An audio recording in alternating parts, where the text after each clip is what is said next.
Thanks very much, Whip, and thanks, Leader. We have to recognize that words have consequences and actions have consequences.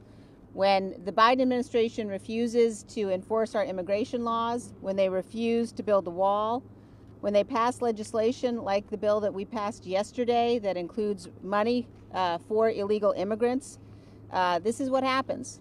What happens and what's going on right now at the border is foreseeable. It's a foreseeable consequence of their statements, of their policies. They caused this. They are responsible. And Speaker Pelosi is compounding the issue, and she is compounding the danger to the American people. Simultaneously, we are seeing the Biden administration open borders. We are seeing the Democrats in the House under Speaker Pelosi move to defund the police, move to infringe on the gun rights of law-abiding citizens.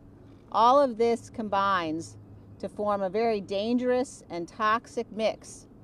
And when you are the President of the United States, when you are sitting in the White House, it's not enough to express concern about the challenge. It's not enough to ignore the challenge. It's an abdication of your responsibility if you ignore the challenge.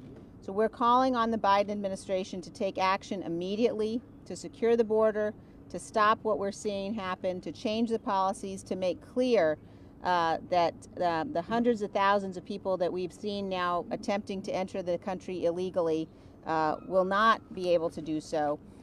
They need to reiterate and recommit to protecting and securing the nation and to protecting the American people.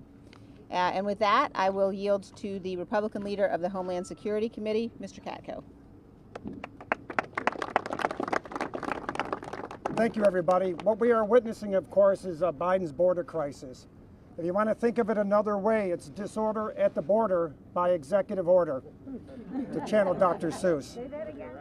Disorder at the border by executive order. I can say it 5 times fast. President Biden's knee-jerk reversal of productive and effective border security policies from the previous administration was a political calculation that has created a humanitarian, security, and public health crisis. Instead of being transparent with Congress and the American people about what is happening at the border, the administration is twisting itself into a pretzel to avoid saying the dreaded word, crisis. All we heard out of the White House yesterday was a refusal to take responsibility and yet to be revealed long-term objectives. That's not an answer to this crisis. We are a nation of laws, but instead of enforcing the law, here's what the administration has chosen to do. Halt border wall construction in its tracks. Re-implement the dreadful catch and release program policies allowing migrants to flow in the United States, raise up their hands, say the magic word asylum, and they're paroled in the United States. Once they know that's acceptable, they're going to be coming in droves, and we already see that with the facts. They've eliminated the critical Remain in Mexico policy, which is humane and is working. And it canceled the asylum cooperative agreements with our Central American partners. That's what they've done. What they haven't done is admit that it's caused a crisis. And the facts speak for themselves. Let me just give you a couple of facts. Last month, CBP encountered over 100,000 individuals seeking to cross the southwest border.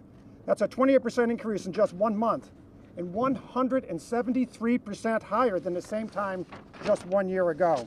Another fact for you. CBP currently encounters an average of more than 3,000 individuals a day.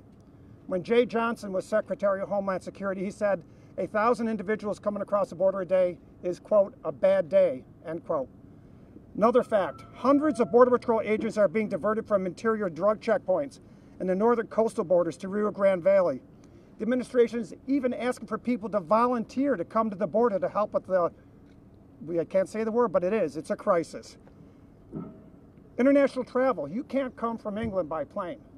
If you fly from Mexico by plane, you first have to have a test to show you're COVID-free. Yet you can walk across the border and come right in. What is wrong with us? What are we doing, right? The high volume of the unaccompanied children encountered at the border continues to rise. Reports indicate CBP is projecting 13,000 unaccompanied children crossing the border per month by May. At Health and Human Services facilities are reaching capacity. So what are they doing? They're checking with NASA and the Department of Defense to find warehouses to put all these unaccompanied children that are coming across the border because Biden put his "come on in" sign on the border. That is not right. All of this was predictable.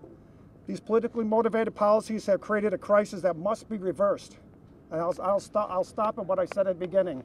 There's disorder at the border because of his executive order.